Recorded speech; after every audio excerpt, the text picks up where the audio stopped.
Hola amigos, feliz viernes. Hoy es viernes. Yo soy Rory. Estoy contento de estar aquí contigo.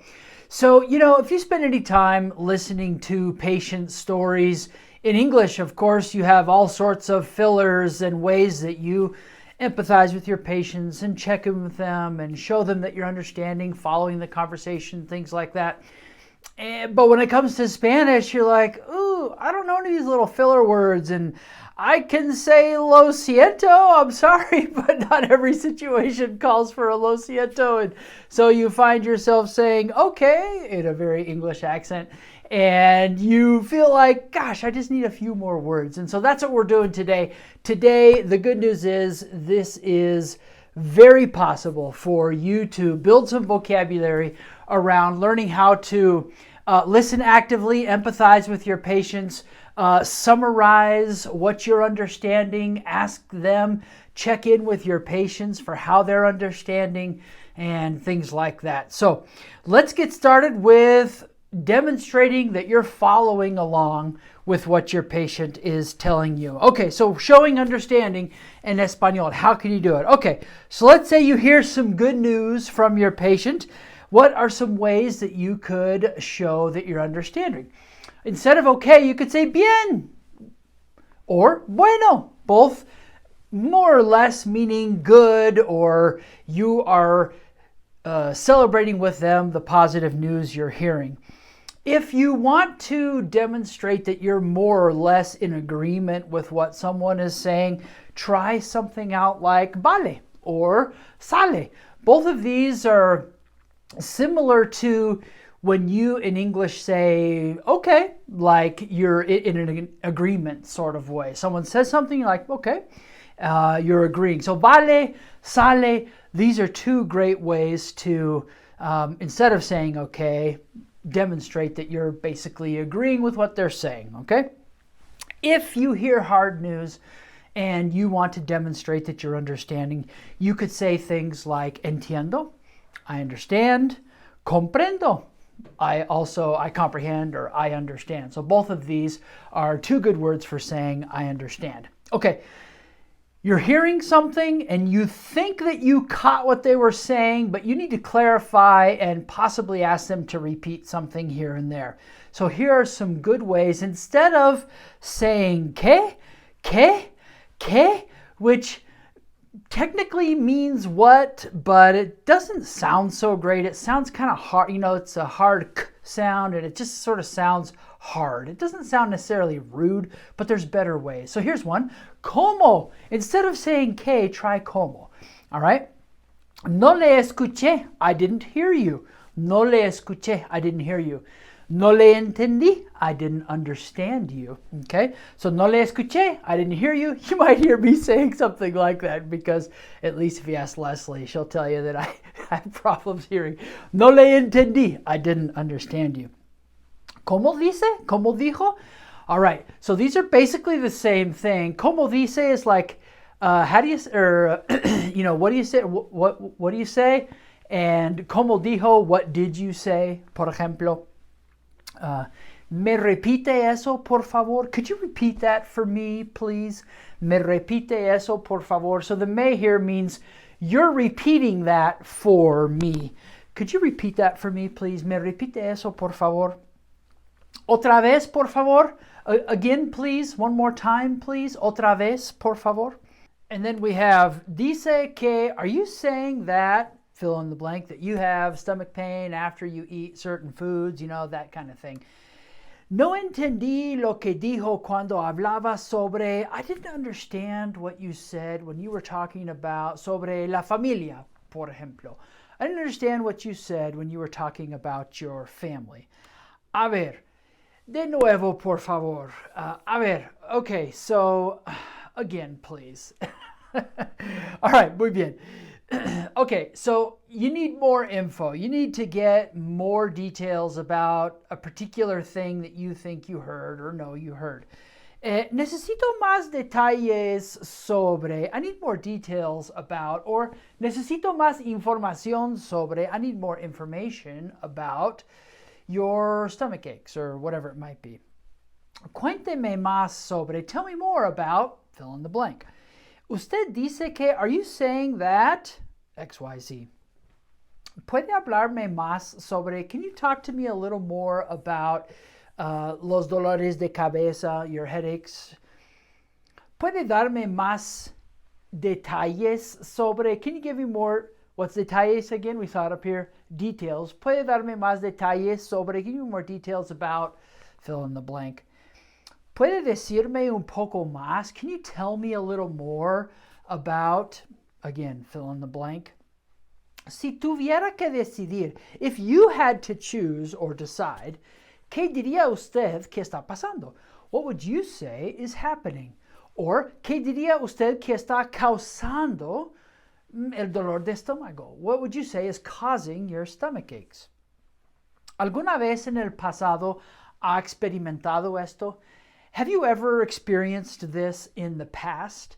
So you're hearing me say experienced and seeing experimentado, and you're thinking, nah, there's an error there. That's experimented. No, experimentar is the verb to experience. It looks kind of weird, but it's like a false cognate. So, ¿alguna vez have you ever, en el pasado, ha experimentado esto? Have you experienced this? Okay. ¿Se ha medicado antes contra esto? Have you taken medication in the past or before for this? Okay, muy bien. Hey, you know what? Hopefully you're learning something new and great and helpful. If you could just take a second to like the video, subscribe to our YouTube channel, share it somewhere, comment, etc. All these things help us show up in front of other people who are working on medical Spanish also, and that's our goal. We want to help more people in more communities improve their communication with Spanish-speaking patients. So please take a second, like, subscribe, share, comment. All that activity helps the algorithms show our videos to more people, and that's what it continues to help improve communities. So, all right, let's get on to expressing empathy. Lo siento, I'm sorry. This is probably the one that you know, right? Lo siento. Literally, I feel it. I feel it in a figurative sense, like I'm empathizing, lo siento, I feel it. Lo lamento is very similar. Lo lamento, I lament it. And so essentially both of these are meaning I'm sorry. Sé que es difícil. I know it's hard. Sé que es difícil. I know that it's hard. Sé que duele mucho. I know that it hurts a lot.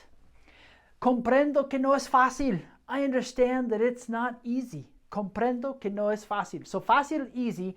Difícil, hard. Sé que cuesta mucho. Sé que cuesta mucho. I know that, and what is this? Cuesta mucho. Cuesta, the verb costar, like what? Costs? Money?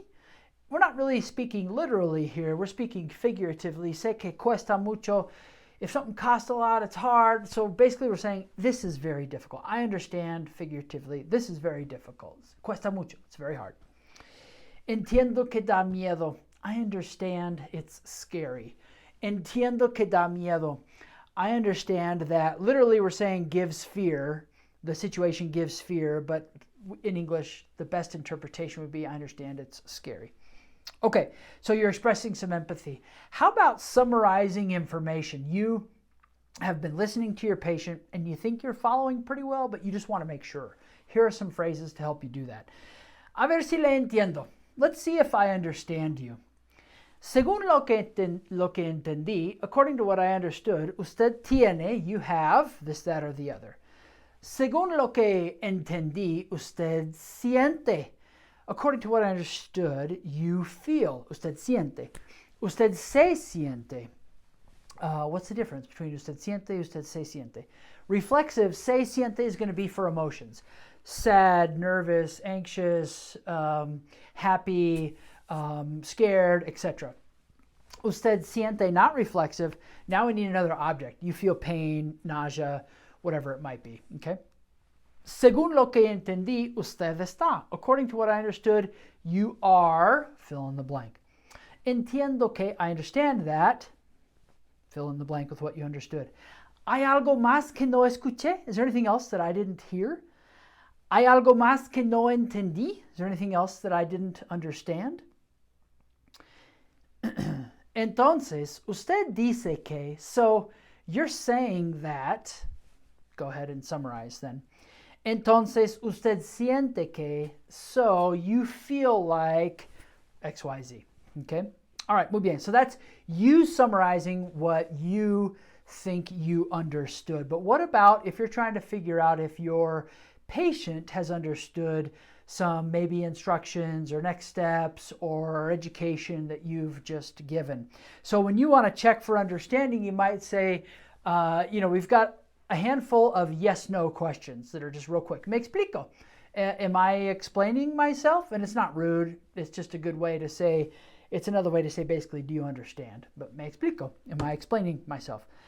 Me sigue. Are you following me? Me entiende. Do you understand me? Comprende. Do you understand? Está bien. Is this okay? Are you good with what we're talking about? So these are some quick little yes, no's. You may not like them. You may want to encourage your patient to sort of repeat back some things that you've been explaining or teaching or sharing, that kind of thing, to really make sure that the message is hitting home. And if you want to do that, you might say something like, okay, para resumir, to summarize, dígame por favor por qué es importante. So, para resumir, in summary, tell me please why taking your medications es importante. Tomar la medicina es importante. Para resumir, dígame lo que entendió, por favor. Tell me what you understood, please. Hábleme un poco más sobre cómo debe. Talk to me a little more, un poco sobre cómo debe. Talk to me a little about how you should cuidarse, take care of yourself. Tomar las medicinas, take your meds. Seguir el tratamiento, follow the treatment plan. Okay? Entonces, so, ¿cómo va a, how are you going to cuidarse, take care of yourself? ¿Cómo va a tomar las medicinas? How are you going to take your meds? ¿Cómo va a seguir el tratamiento? How are you going to follow the treatment plan? Okay, amigos, that's what we've done. We've done some active listening. We've done some summarizing. We've checked for understanding.